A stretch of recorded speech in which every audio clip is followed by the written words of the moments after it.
Good morning, everybody. This is Joy Has Questions, where I talk about all things pop culture, how we are dealing with Megatron being president, as well as just all the beauty ratchetness that is happening in our country and elsewhere. So I'm going to jump right into it. There was so much happening yesterday. I don't even know where to begin. I'm definitely going to be covering Lies and Lace Fronts, Atlanta, as well as discussing Uncle Samuel and how he stood up for all black people. He actually stood up for all of the world in terms of just emphatically saying what we all wanted to say for crispity crackety Uncle Ben Rice ass Carson and his coonery that he was trying to portray yesterday in terms of immigrants. Okay, Brody. Okay. But first and foremost, I just want to, briefly comment on Chance the Rapper. He's the reason why I really just was like, he's going to be the main focus of all of this. As a Chicagoan, as a woman of color, as a millennial, as someone, who definitely has been in the circle, not with Chance, but with his father, just because, doing things with the city, as well as one of my friends worked for the mayor's office. To me, just to see this young man giving the biggest middle fingers to an establishment that acts like, they got their tongues tied and like they just sitting on their ass doing whatever. To see this man from 79, the hood basically, sit down, think about wherever you're from, envision a hood. That's basically what his neighborhood looks like. So to see him be like, you know what? See how y'all out here, dangling on stupid. I'm just gonna go ahead and donate $1 million. And let's be real, he didn't fully do it himself. Not to take away anything from him and his contribution.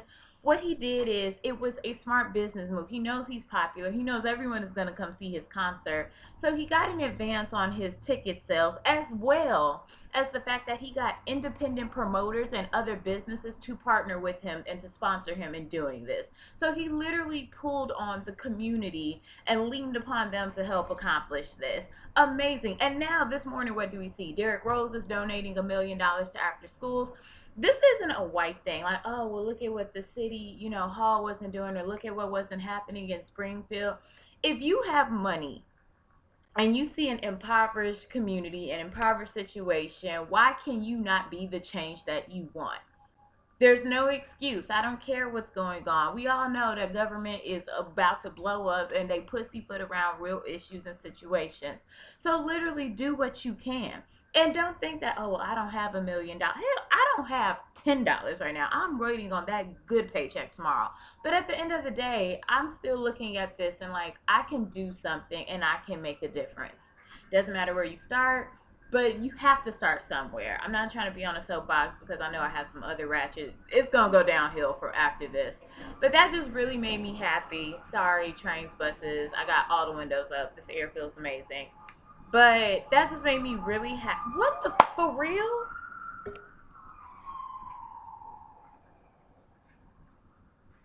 Sorry. What happens when you live right by a hospital? I live by the University of Chicago. There's something always happening by this damn neighborhood. But that's that in terms of Chance. Very happy, very was pleased with him. And now for the bullshit. So moving right along, Lies and Lace Fronts, Atlanta came back on last night. Mona Scott just don't even care no more where she had them film it. Like, I don't know how pre-production did not tell Carly Red, girl, just come in a tracksuit and some old Nikes and call it a day. You show up to a farm. Young Jock still got this little, trade ass looking doo-wop swoop hairstyle, and you got the nerve to be like, he looks sexy. He looks sexy if you trying to date Pam from Total. Like that, he looks sexy then. Like, what are you talking about? This grown ass man has a smooth Nat King Cole David Ruffin do like perm kit, and you okay? His edges though was laid better than yours, which I just found as a woman that's a problem. Like, girl, this man was talking about how I meet him in the trap and selling drugs, and his edges look better. Like, your ORS jail was not covering you or giving you grace, but whatever. She showed up with these little Payless Clear heels, and I'm just looking at her like, y'all got these lawn folding chairs, like y'all about to go to somebody's like house music picnic or Afro punk and just camp the fuck out. I'm so happy for DVR because I'm gonna be real with y'all. If y'all look for like in detail, oh, Joy watched every. No, I did not. I paused and fast forwarded, and when it looked like something that was like kind of trashy or interesting, then I watched it. Mimi out here with her latest, girl toy, which always like. Also, people, if you want to like notice how lie or how fake these shows are, all you have to do is follow an IG page. Like case in point, this show was when Jocelyn was 6 months pregnant. So if you go 6 months back, Mimi wasn't talking. Mimi was literally dating.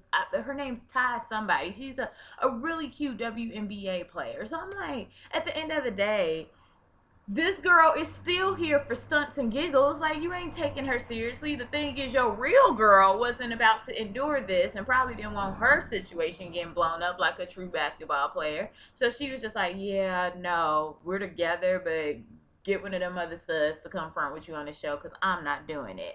And I'm not even mad at her. So Mimi was on there. Every time I hear Mimi, I'm like, a lozenge, a cough drop, a neti pot. Like, what? Ooh, her voice just drives me nuts. Like, I can't.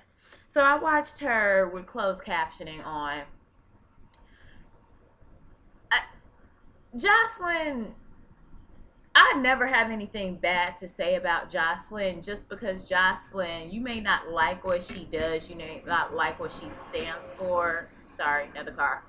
But Jocelyn, she stands in her truth. Now, if that truth is, I came up from the strip club, I will scrap with razors under my tongue. You can say whatever, but the girl is very honest about where she came from, and we all have seen the video footage of how she got down in strip club. So it's not like she's trying to hide from that. At the end of the day, she still is the highest paid cast member on that show.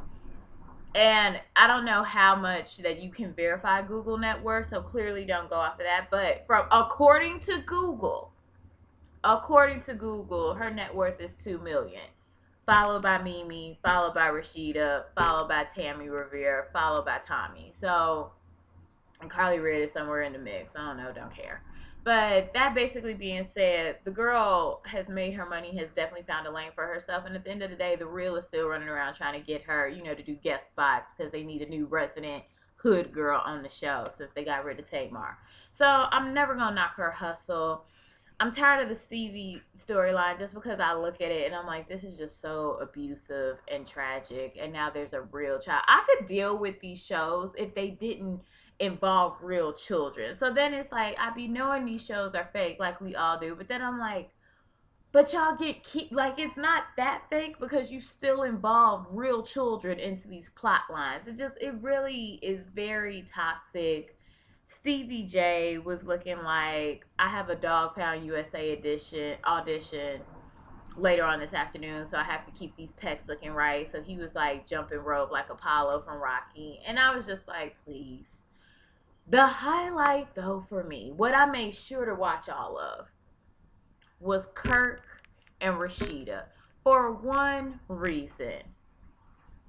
Kirk Frost is the epitome of a trolling ass top fuckboy from Atlanta. Like, I am not trying to emasculate him. I am calling a spade a spade. Like, he is the epitome of. I remember when I realized it, when he was like riding bikes with Benzino. Who the hell has their IG and Twitter handles on their clothes? The Cash Me Outside girl ain't even doing that, and she got 5 million followers. So I'm just like, I looked at him and I'm like, I knew then that you were just going to be just trash on this show, and he has done nothing but prove that he is. Looking at that whole, I don't necessarily feel sorry for Rashida because I'm like, at some point you have to use your feminine intuition, but you don't, and you continue to stay with him. He swabbed your baby on national TV. When I tell you, because cotton swabs are annoying. Like, I was annoyed watching it. I just wanted to come through the television and beat him in the head with a frying pan. Like, how disrespectful can you be? So he does that bullshit, but he got a baby. Or allegedly. And I'm going to say that very loosely just because I'm looking at this, whole scene play out with him and Jock. And I'm like, he looked like a cornered ass dog. Like, he looks like, oh shit. He literally said, like, I'm rushing home to Rashida to get to her first to tell her. I just hate him so much. He looks like one of them California raisins, you know, from them commercials in the 90s. And if you're young and don't know what that is, just Google the commercial, you'll see exactly what I'm talking about. Like, he looks like a human turd. Like, I cannot stand a man that will not hold down his responsibilities, or that will try and stifle his wife and her own professional, you know, goals and dreams and aspirations because you feel inadequate, or because you won't do your due diligence to equally rise up with her. Or every time it's fighting tooth and nail, you got apartments she don't know about. You going to cabin trips so you can, you know, make out with your boyfriend Bobby Valentino. Because them girls was a lie. I don't believe it. He went there for Bobby. He did not go there for them chicks for a threesome. Stop the stunts.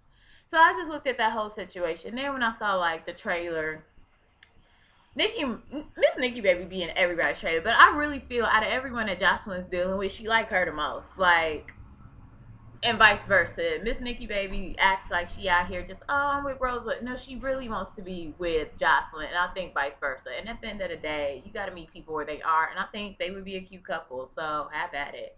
That was pretty much for that show. I didn't really see it for it, and I plan on pausing and playing when I find interesting parts this whole season. Last but not least, I want Ben Carson to die. I'm sorry.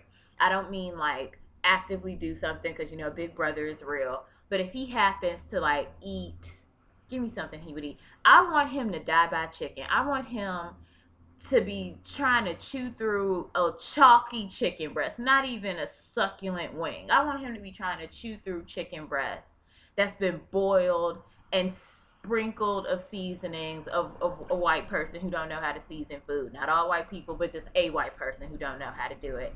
And I want it to get lodged in his throat. And I want him to fall out.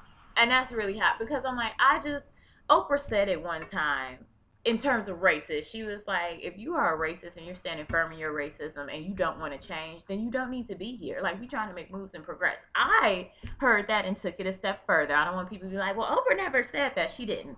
I took it a step further and was like, and that also goes for people who actively do things to discredit, to dehumanize, and to disrespect the community in which they came from, and to just completely assimilate to the point that they are so starved for love that they will just turn on us in order to be accepted. Ben Carson would slap his mama and sell her to a bunch of Russians if it would keep his house with central air conditioning. I don't respect him, and I love how Samuel L. Jackson in his, because everybody know, can't nobody say motherfucker like him, was like, motherfucker, please. Like, go home, Roger. Like, to be a black man, like, do you know how much I used to love Ben Carson? I was like, oh, gifted hand. Like, I looked at that documentary, I was just like, iconic. This man is like a genius. How many black men I know that wanted to become then cardiologists and doctors because of him, and now I know they all sitting here just crying Denzel glory tears, just like, my idol. Really? For real, this is what we're doing. So when I look at Ben Carson, I don't have nothing for him. I don't have a prayer for him. I don't have a racial draft nomination for him. I've been sent him over to that side. I have nothing. To say that black people were, you know, a different form of immigrants that came to this country, that's like saying that, you know, people who came to America after the Holocaust, you know, they voluntarily just, you know, wanted to try something new. No, they ran for their lives or had to rebuild their lives after almost being completely exterminated by a complete imbecile and nut job and fascist regime. That is why they left. Not because, oh, I just, you know, really wanted to eat a cheeseburger. What? All the ancestors literally yesterday just sighed. Like, not even like a, oh, this, just sighed with like a, we've lost one. I hate him. And I don't use that word lightly. Like, I believe the power of words, like Dr. Maya Angelou said. I know what I'm saying. I hate Ben Carson. And if he falls out tomorrow, I'm literally going to be like, a round of Hennessy on me. That's how I feel. And maybe tomorrow I'll think about what I said and retract the statement. But right now it ain't looking that way. To literally say something like that, and you represent, well, you represent it under his regime, so it's not like anyone is going to give you that much credit. That's all I have to say today, guys. Thank you so much, Juice, for sending so many followers my way. To everyone who's watching me, I hope you enjoy, and I will see you later in the week. Bye.